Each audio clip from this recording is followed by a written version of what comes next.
Hey everybody, it's Haley, and today we are going to be making a delicious fall dessert. I recently went to Crumbl for the first time and I tried their pumpkin caramel cookie and it was so good. But the thing is, they change their flavors every week, but I was like, I want to have that cookie again, so why not make it at home? Which is exactly what we're going to be doing today.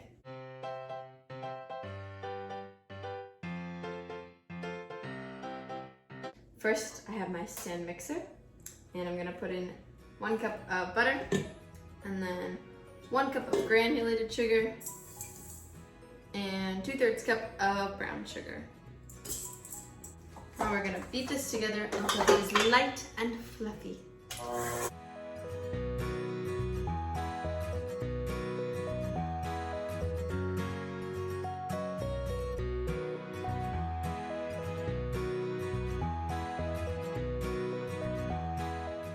Alright, then I'm going to scrape down my bowl with my spatula, and I'm going to add in 1/2 cup of pumpkin puree, 2 egg yolks, and 2 teaspoons of vanilla extract.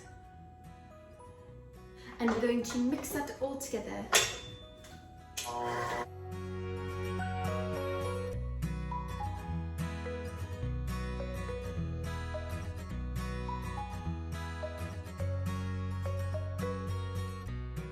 Alright, and scrape down my bowl one more time. And then it's time for our dry ingredients. I have 3 1/3 cups of flour, and I have 1/2 teaspoon of salt, 1.5 teaspoons of pumpkin pie spice, 1/2 teaspoon of cinnamon, and 2 teaspoons of baking powder. And I'm gonna whisk that all together.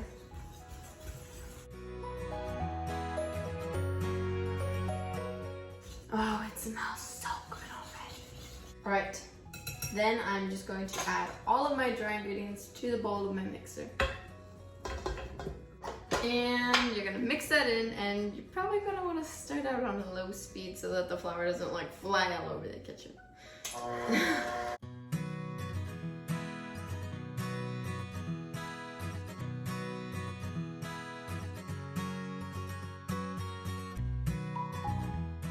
And here is the finished dough. You can see it's kind of thick, but it's very smooth and soft. All right, my dough is all done, and it smells amazing. And now it's time to scoop out our cookies. So here I have a baking sheet that is lined with parchment paper, and I'm using this giant scoop because the Crumbl cookies are giant. But you know, you don't have to make them giant if you don't want to. So, hopefully this is not too big. I might just make some of them this big. All right, I'm gonna put that down on the parchment, and then I'm going to slightly flatten it out.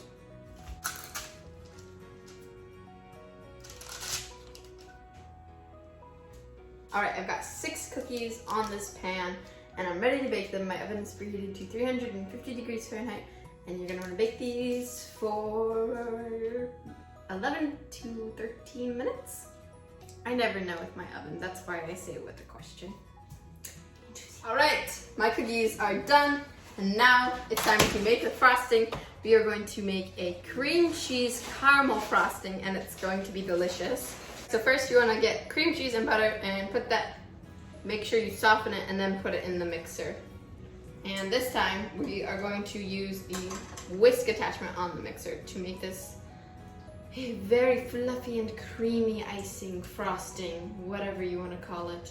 And for the frosting, I'm just going to put all of the measurements in the description box because I'm only making a half batch of the frosting instead of a full batch because my family ate so many cookies that I don't think I'm going to have enough cookies to frost. Just gonna turn that onto medium speed and beat it until it's light and fluffy.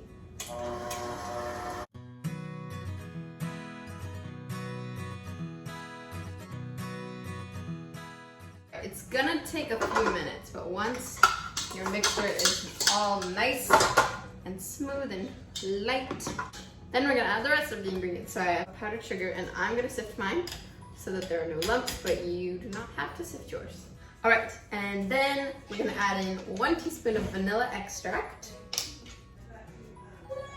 a little bit too much.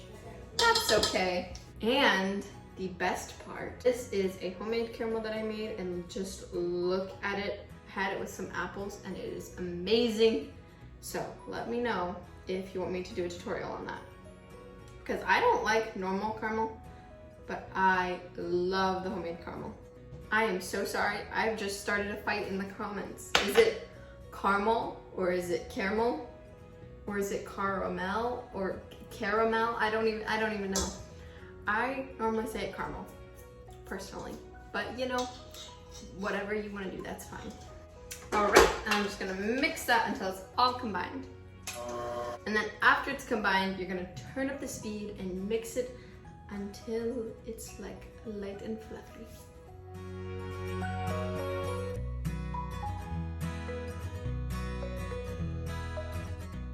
And this is the finished texture.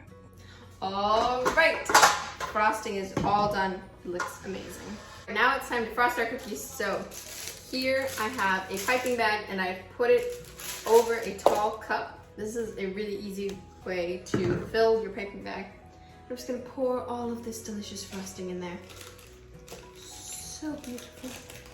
And then I am going to cut a like medium-sized hole on the tip of my piping bag, because you kind of want to be able to see the swirls. I'm going to start in the middle and I'm just going to swirl around and pipe the frosting on.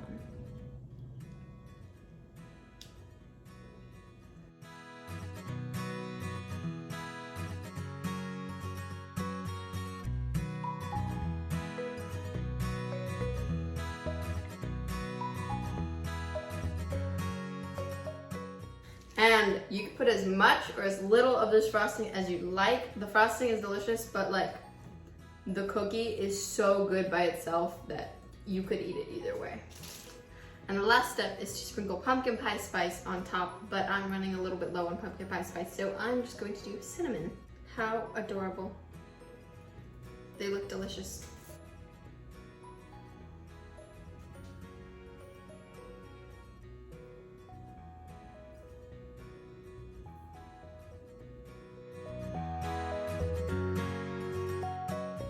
Alright, the cookies are done. Now, I'm going to try one. Ooh, look at how soft they are. Okay, and now we're ready to try it. And I have a special guest here, our friend Camila. Hi guys. Cheers. Okay.